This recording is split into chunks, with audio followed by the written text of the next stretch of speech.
Hello, c'est HR, votre chroniqueur. Alors aujourd'hui, je vais vous parler d'un diptyque avec Andy Lau. Il s'agit de Shockwave. Deux films totalement explosifs. Mais avant cela, n'oubliez pas, si vous n'êtes pas abonné, pensez à le faire. Et surtout, pensez à la petite cloche pour les notifs. Let's go! Stop!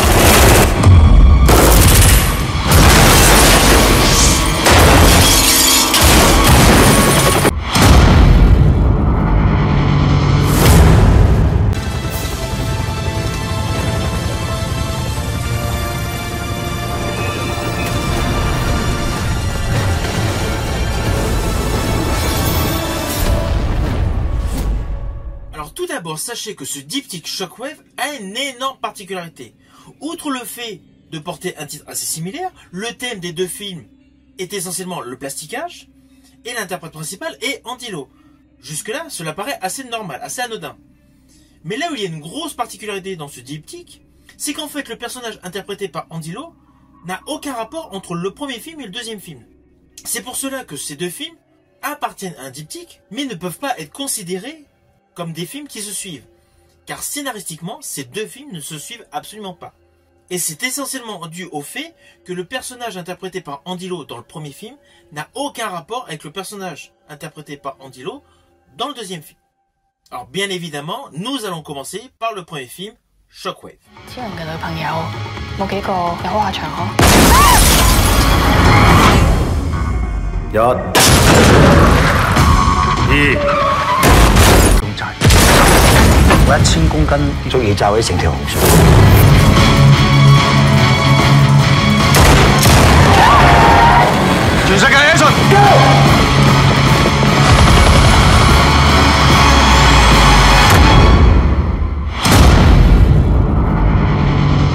Alors ce film Shockwave, sorti en 2017, a eu un succès beaucoup plus important par rapport aux attentes escomptées.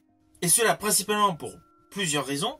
L'histoire est bonne, l'histoire est solide, les effets visuels sont carrés et l'interprète principal est Andy Lau. Mais je reviendrai sur cet interprète après l'explication du pitch de base. Alors l'histoire de ce film se déroule à Hong Kong. Là nous découvrons donc le policier Chung, qui est une véritable légende de la police. Alors pourquoi je dis légende? Parce qu'il a des états de service impressionnants. C'est d'ailleurs mentionné à plusieurs reprises dans le film. Et sa spécialité est essentiellement le déminage sous toutes ses formes. D'ailleurs, la scène d'ouverture de ce film est assez particulière. Assez rapidement dans ce film, un groupe de terroristes va menacer la ville avec plusieurs tonnes d'explosifs. Et justement, notre héros Chung est décidé à prendre tous les risques pour éradiquer ces terroristes. Ce que je viens de dire, c'est le sujet du film, c'est le thème de base de ce film. Mais en fait, tous les actes de terrorisme que vous allez voir dans ce film ont un arrêt commun, tout simplement l'organisation d'un casse du ciel. Assez rapidement, vous allez découvrir que le chef veut tout simplement de l'argent. Le chef des méchants veut de l'argent. Alors ne vous inquiétez pas, je n'irai pas plus loin sur les lignes scénaristiques de ce film. Vous avez l'habitude, je ne spoil pas. Et ce que je viens de vous dire, en fait, c'est expliqué assez vite dès le début de ce film. Alors sur le postulat de base, on peut se dire c'est une histoire assez classique.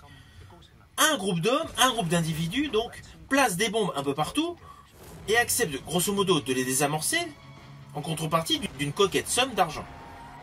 Thème scénaristique qu'on a pu voir à plusieurs reprises dans beaucoup de films, beaucoup de séries télé. Mais là où il y a une grosse innovation dans ce film, c'est essentiellement par deux éléments majeurs. D'une part, la réalisation. La réalisation est une véritable claque visuelle. Dans ce film explosif, vous allez découvrir des scènes survitaminées à couper le souffle. Je rajouterai que tout ce qui est partie pyrotechnique est certes dans la lignée de Die Hard avec Bruce Willis, mais avec une surenchère visuelle qui le classe au-dessus en termes de technicité. Le réalisateur Herman Yeo, avec ce film, a réussi à remettre sur le devant de la scène un style cinématographique qui correspond davantage aux années 90.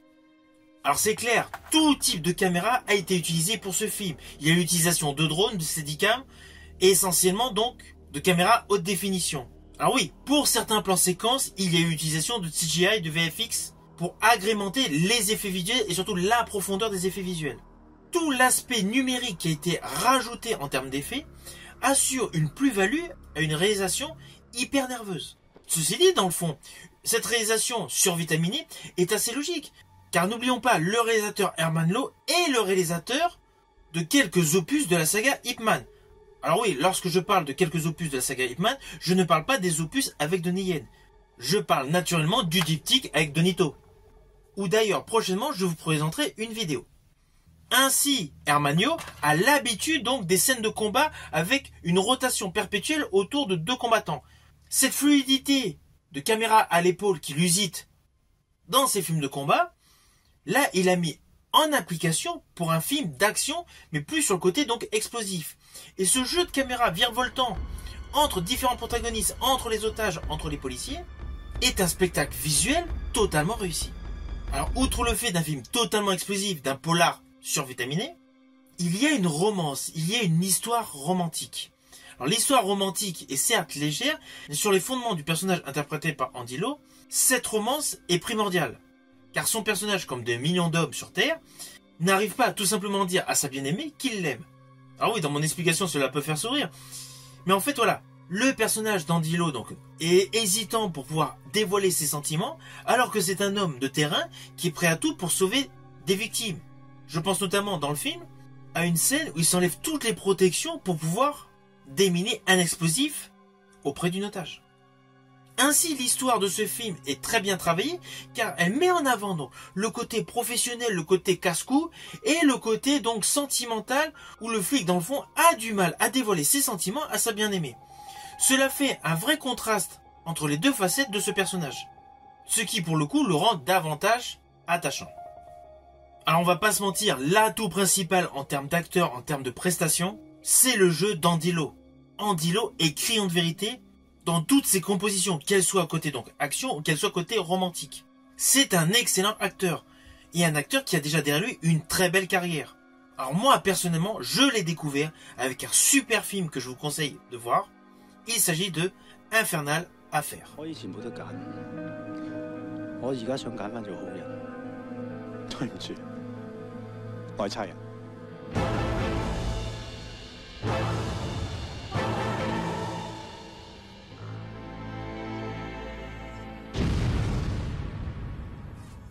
Il a une carrière cinématographique qui s'étale sur plusieurs décennies.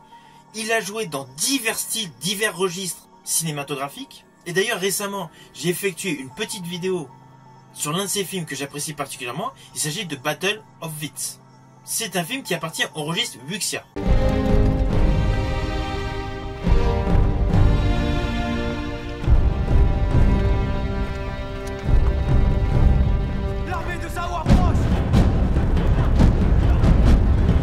Alors bien évidemment ce film, pour toutes les raisons que je viens de vous dire, super réalisation, super cadrage, très bonne histoire, effets spéciaux solides, et surtout jeu ultra convaincant de l'acteur Andy Lo, le film a rencontré un immense succès et il y a eu une suite. Mais une suite avec certes la même équipe à la réalisation et pour certains effets spéciaux, et bien évidemment le même acteur principal dans les deux films. Mais forcément, au vu de ce qui se déroulait donc dans le premier film, le côté scénaristique était obligé d'être différent pour ce second film. Rassurez-vous, je ne vous dirai pas pourquoi. Surtout si vous n'avez pas vu le film. Je préfère essentiellement que vous le découvriez par vous-même. Mais de ce fait, dans ce deuxième film, le personnage d'Andy Lo est radicalement différent.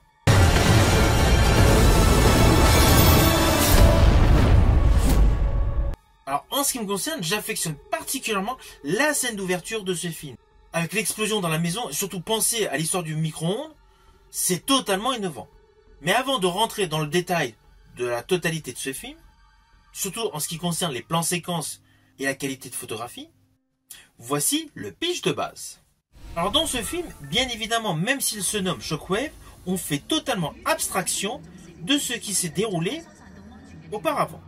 Dans ce film, nous découvrons donc plusieurs attentats à la bombe qui se produisent à Hong Kong, impliquant forcément auprès de la population une peur incroyable.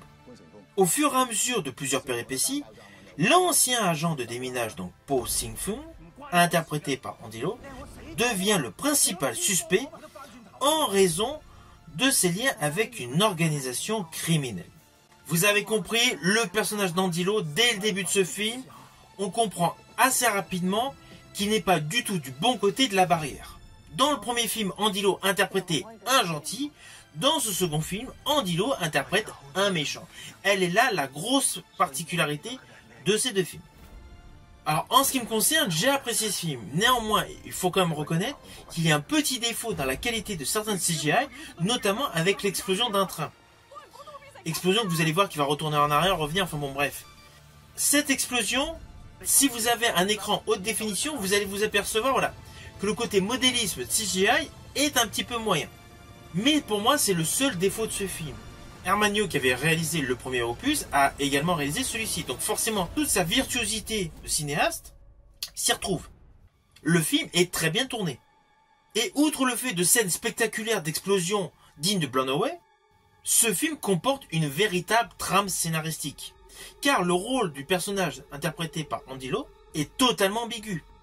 Et le côté tristesse, émotion que vous allez découvrir dès le début de ce film, suite à l'intervention qu'il a effectuée où il a perdu une jambe, est criante de vérité. On a vraiment l'impression que le personnage interprété par Andy Lau a perdu une jambe. Toute la rééducation paraît totalement réelle. Et c'est justement dans ce film, toute cette partie-là, qui va dégager de l'émotion. Émotion qui sera à la suite disséminée jusqu'au final de ce film. Ah oui, j'ai oublié de vous préciser, dans ce deuxième opus, il y a beaucoup de flashbacks. Donc il faut vraiment rester concentré sur le film. Sinon vous allez perdre le fil de l'histoire. Car justement, ces flashbacks sont là pour préciser des explications supplémentaires.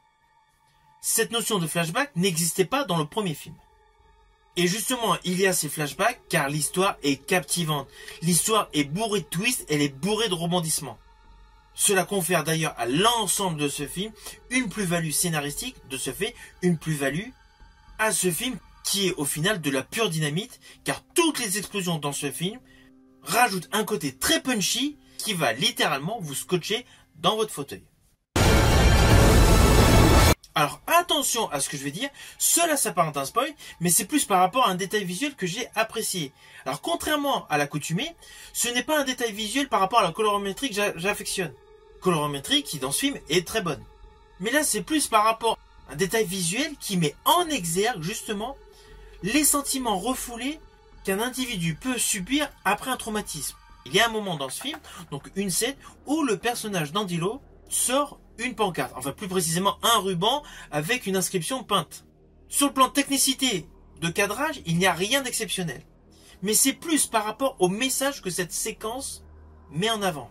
Forcément, cela éveille un côté, voilà, un petit peu anxiogène sur une notion de l'utilisation des êtres humains. Alors oui, dit comme ça, je vous ai peut-être un peu perdu.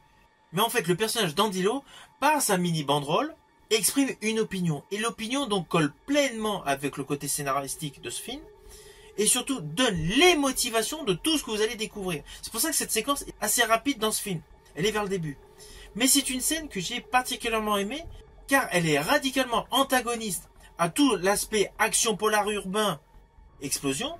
Mais sans cette scène, le film ne peut pas exister. Vous voyez, ce n'était pas un spoil de folie.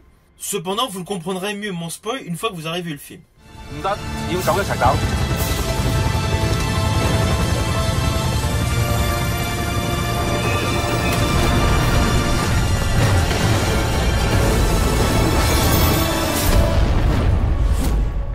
Alors au final, bien évidemment, je vous invite à découvrir ces deux films.